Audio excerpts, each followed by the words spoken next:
12 मार्च 2024 फुलेरा दूज के दिन अपने घर में किया गया एक छोटा सा उपाय करवा सकता है आपके बच्चों का विवाह। यदि आपके बच्चों की शादी में लगातार देरी बनी हुई है, लगातार अड़चनें आ रही हैं, तो ये कार्यक्रम आपके लिए है। आज मैं आपको फुलेरा दूज के दिन जल्दी शादी होने का एक ऐसा सरल उपाय बताने वाला हूँ। यदि ये उपाय आपने कर दिया तो यकीन मान के चलिए आपके बच्चों की शादी के लिए कोई न कोई अच्छा प्रस्ताव जरूर आएगा और शादी फिक्स हो जाएगी।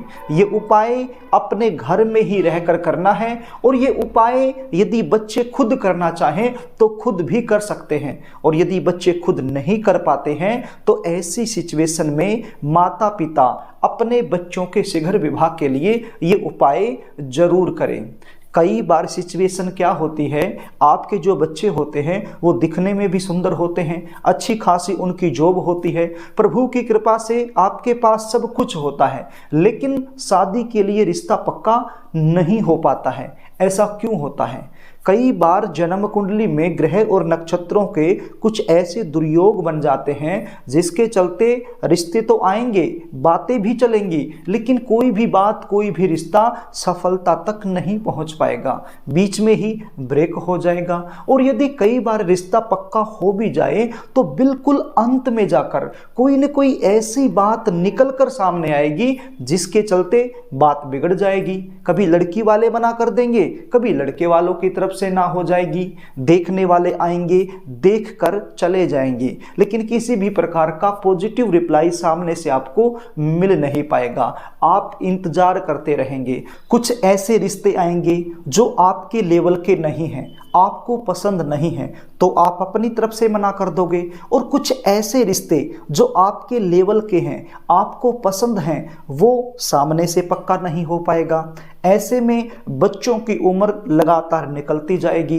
तो प्रिय दर्शकों, यदि आप लोगों के साथ भी कुछ यही सिचुएशन बनी हुई है तो चिंता करने की आवश्यकता नहीं है। जो उपाय आज मैं आपको बताने वाला हूं इसको अच्छे से समझ लेना है। उपाय बताऊं इससे पहले आपसे निवेदन करना चाहूंगा, यदि आप चैनल पर नए हैं और अभी तक आपने इस चैनल को सब्सक्राइब नहीं किया है तो मुझसे लगातार जुड़े रहने के लिए अभी इस चैनल को सब्सक्राइब कर लीजिए और बेल आइकन को भी प्रेस करके रखिए, ताकि हमारी आने वाली इसी प्रकार की नई वीडियो का नोटिफिकेशन आपको मिल सके और वो वीडियो आप आसानी से देख पाएं।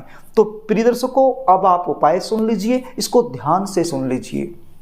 ये उपाय आपने 12 मार्च 2024 मंगलवार के दिन करना है। इस दिन फुलेरा दूज है और फुलेरा दूज के दिन भूमंडल पर एक ऐसा शुभ संयोग बनता है। इस शुभ संयोग में जब हम कोई भी उपाय करते हैं तो बहुत जल्द फलीभूत हो जाता है। तो ये उपाय आपने सुबह के समय ही कर देना है। किसी कारण से यदि सुबह के समय आप ये उपाय नहीं कर पाते हैं तो फिर शाम को भी 4, 5 या फिर 6 बजे के आसपास ये उपाय आप कर सकते हो। करना क्या होगा?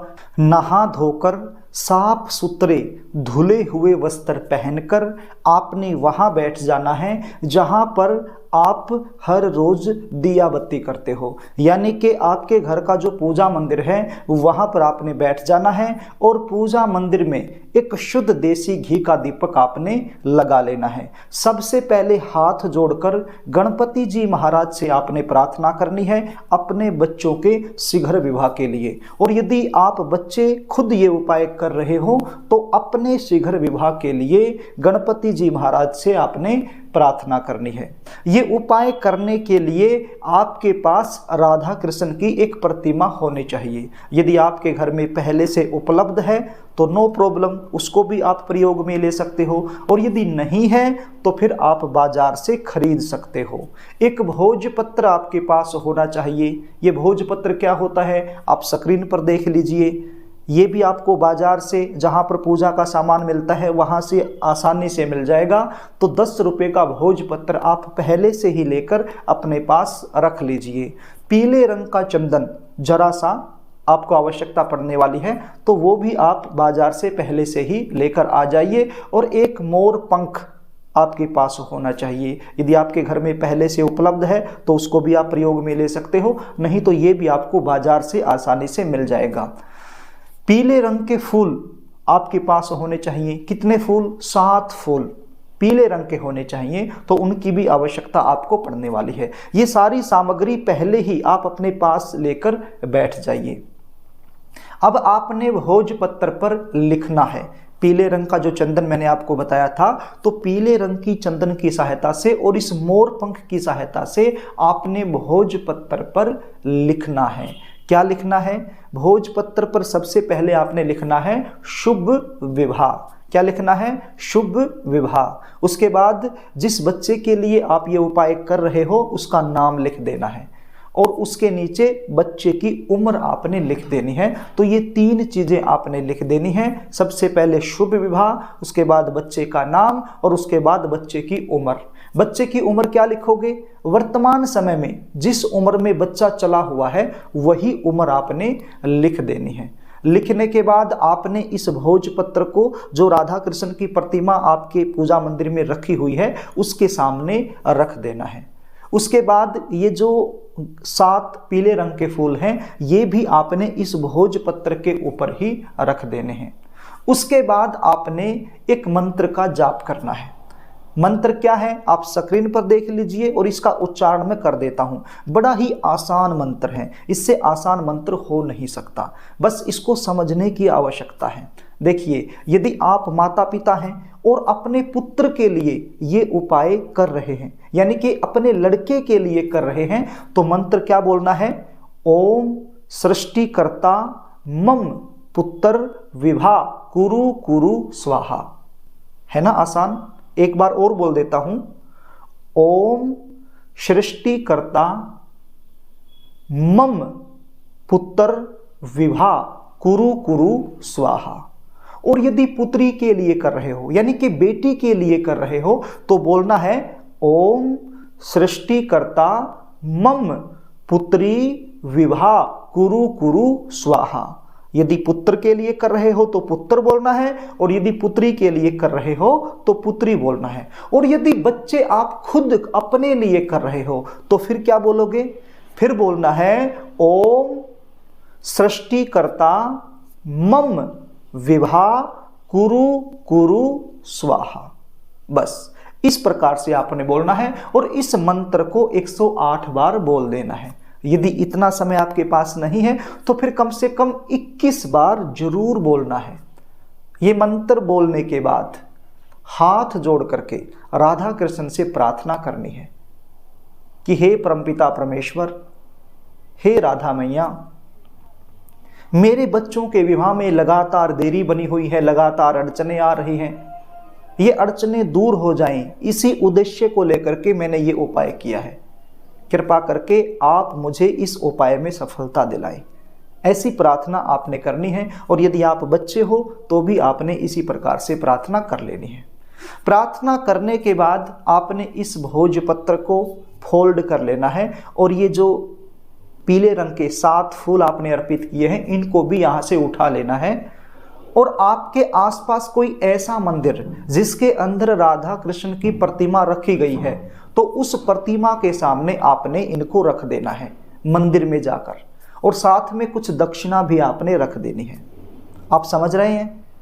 आपके आसपास कोई भी ऐसा मंदिर हो सकता है जिस मंदिर के अंदर राधा कृष्ण की तस्वीर रखी गई है, तो उस तस्वीर के सामने आपने इस भोजपत्र को और इन 7 फूलों को रख देना है और साथ में कुछ दक्षिणा भी रख देनी है।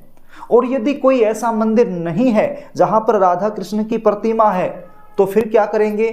फिर आपके आसपास कोई भी बहता हुआ जल हो, उस बहते हुए जल में आपने इनको छोड़ देना है।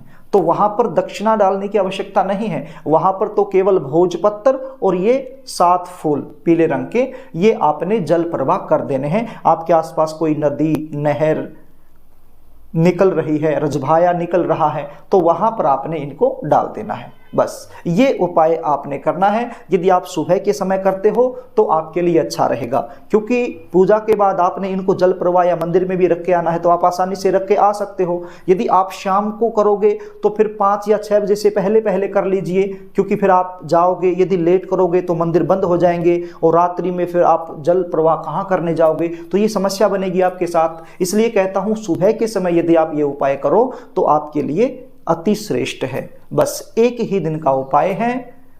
फुलहरा दूज कोई सामान्य दिन नहीं होता। इस दिन भूमंडल पर एक बहुत ही दुर्लभ योग बनता है। इस दुर्लभ योग में आप ये उपाय करोगे तो बहुत जल्द फलीभूत हो जाएगा और आपके बच्चों की शादी में जो भी अड़चनें आ रही हैं वो तुरंत दूर होकर जल्दी शादी होने का एक प्रबल योग बन जाएगा। तो प्रिय दर्शकों, इस प्रकार से आपने ये उपाय कर देना है। यदि आप अपने बच्चों की जन्म कुंडली का विश्लेषण मुझसे करवाना चाहते हो, बच्चों की शादी में लगातार देरी बनी हुई है, उस देरी का मुख्य कारण क्या है वो मुझसे आप जानना चाहते हो, शादी कहाँ होगी, कब होगी, कौन से साल में होगी, कैसे परिवार में होगी, शादी के बाद का जीवन कैसा रहेगा, ये सारी जानकारी यदि आप मुझसे लेना चाहते हो तो स्क्रीन पर दिए गए व्हाट्सएप नंबर के जरिए आप अपनी समस्या टाइप करके मेरे पास भेज सकते हैं।